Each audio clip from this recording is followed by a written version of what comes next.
I am the shadow teacher, and recently I read a very thought-provoking, thought-stimulating book called Pirates of the Sacred Spiral, all about our DNA and how it actually works, and in a certain intention to understand and manipulate DNA. And I do a video about that on another channel, but one thing I can talk about on this channel, not worry about the video getting taken down, is a theme that shows up in that book is mitochondrial health. And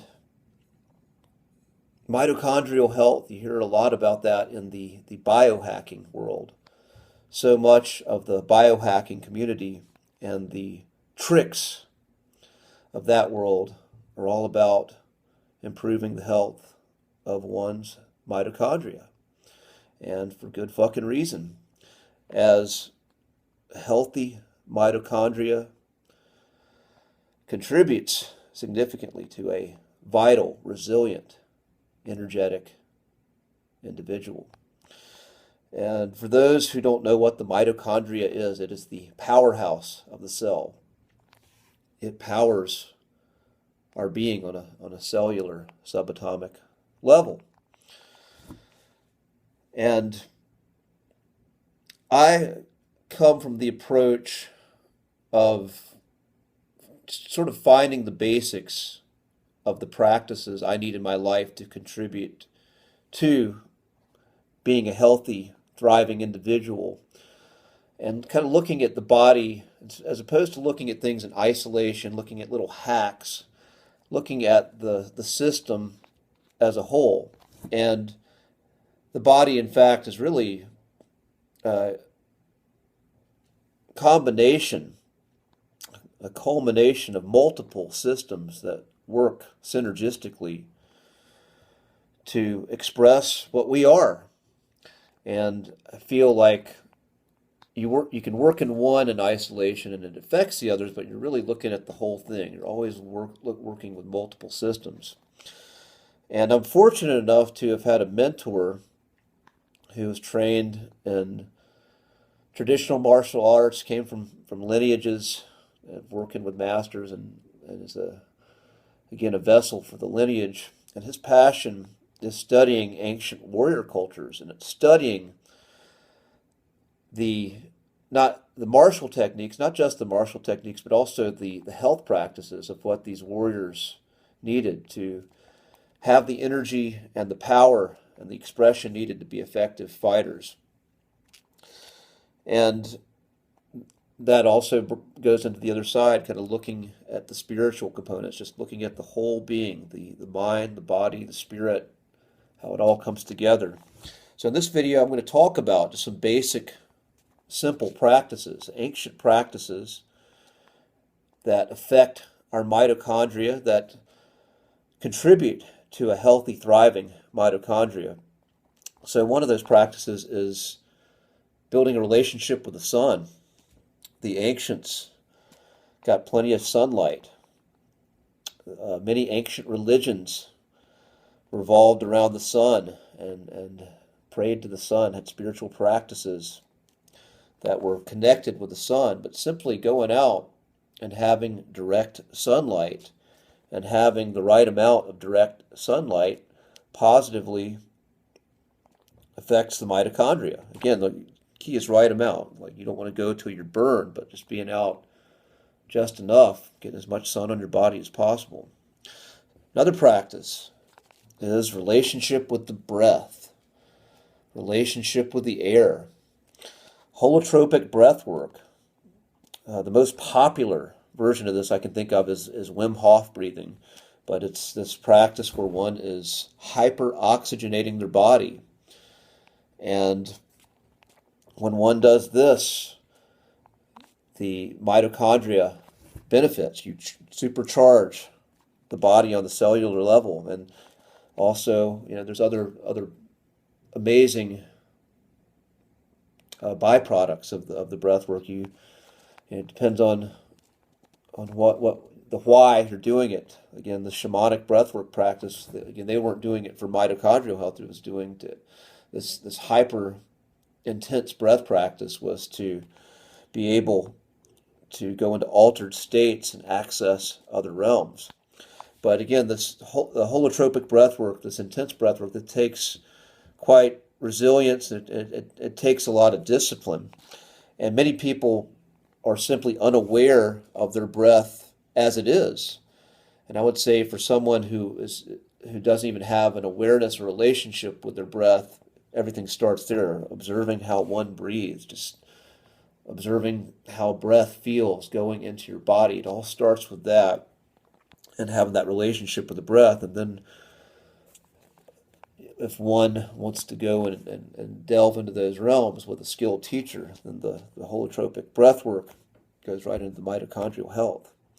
Next thing I want to say is relationship with food and water, hydration. The book I talk about, it talks about structured water and the geometric structures in water. It talks about the Emoto experiments, which you can search for on YouTube. Very interesting stuff. But good quality, clean water and food.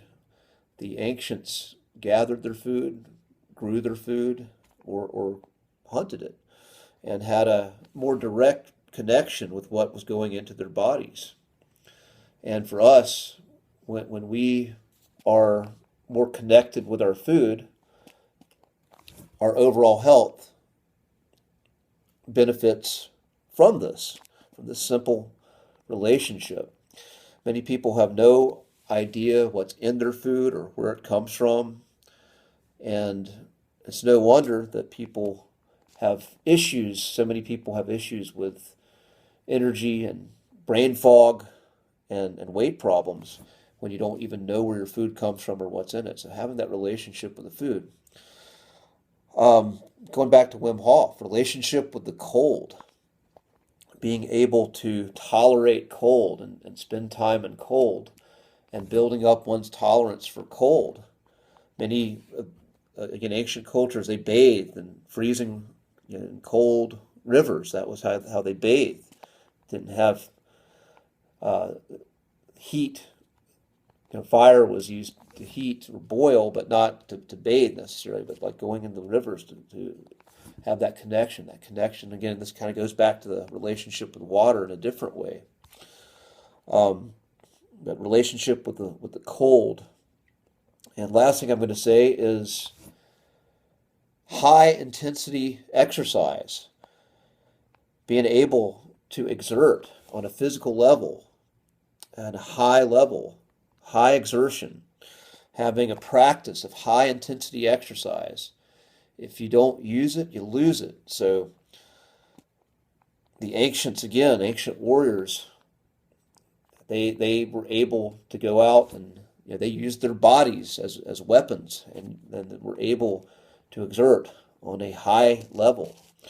So being able to have a practice where one goes full out, close to it, in one's life. Now the flip side of that is when one exerts, when one has a high intensity exercise practice, one has to recover from that. So it's all about the right balance, the right ebbs and flow and peaks, and then coming down off that peak. So if one is beating the shit out of yourself all the time, then you're not going to get the benefits from that. Your mitochondria are not going to thrive from that. So one has to learn the right relationship with resting and recovering with the active process, the yang process. Same thing with the sun. If one is out in the sun too long and it burns you to a crisp, you're not going to benefit from that. But building the wisdom of the exertion and then the come down from that. So anyway, I'm going to close this out right now. This has been an interesting day. This is actually I think the fucking fourth time I filmed this video.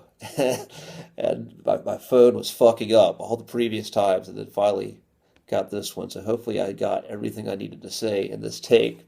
I don't like that. I like to always do things in one take. I'm just kind of quirky like that. But I'm going to summarize here. Mitochondrial health.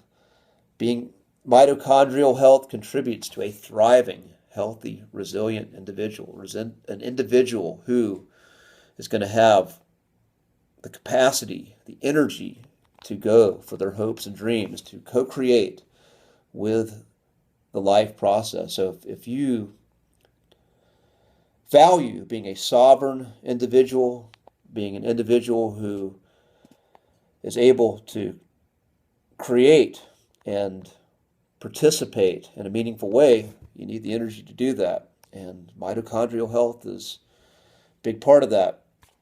Practices relationship with the sun, relationship with air, with breath, relationship with food and water, relationship with the cold, and high intensity practice of physical exertion and recovery, knowing how to recover.